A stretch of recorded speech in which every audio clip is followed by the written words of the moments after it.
It is Better Hearing Month. What a great time to talk to the great folks at ASI, Audiological Services of Iowa. Whether you're in for just a routine screening or if you're having issues, they are the folks you want to talk to. And speaking of the screenings, Doug Leonard is here, and we're going to talk more about that. Doug, everybody I'm sure remembers their grade school when they put on little headphones when they were kids and they raise their left or right arm and say that's where they heard the tone, and that's their idea of a hearing screening.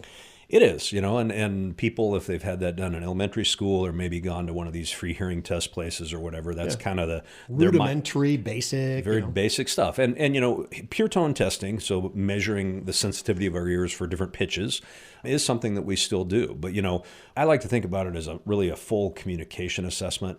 We aren't just measuring that because there's a lot more that goes into hearing and better communication than just our ability to hear little tones in a quiet booth. What types of things do you do? Can we kind of walk through what you guys do? Because you don't go near the test tones first. You want to hear right from the patient. Yeah, the first thing we do, is go through a case history, medical case history as it pertains to their ears and their hearing.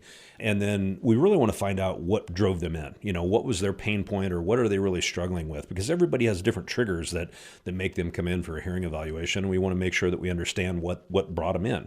And then we will do an otoscopy, of course, look in their ears, make sure nothing's in there that shouldn't be in there. And then we will have them take a seat in the booth, and we will begin with tones in both ears. We use insert earphones now. So measure the sensitivity for them to hear those particular pitches because speech is spread across that spectrum. Mm-hmm. Then we do some basic speech testing where we have them repeat words in a quieter fashion to find the level they can barely repeat them, then at a stronger volume, of course.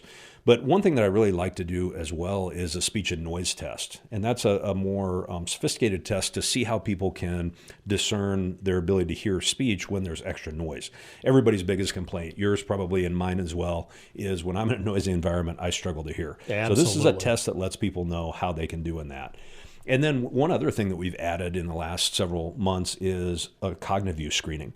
People don't understand the connection between hearing and memory and cognition. They're tied together very much.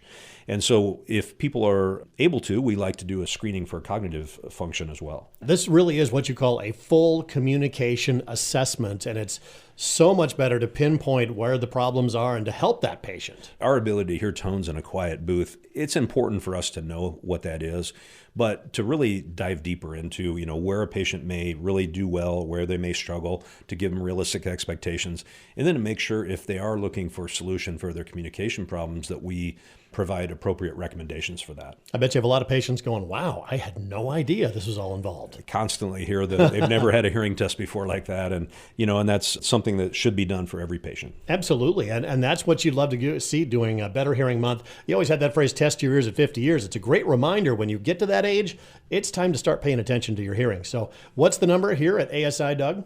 It's 792-5933. And you're located where? We are at 712 Simon Avenue. Give them a call and stop on by. Get your hearing screened during Better Hearing Month.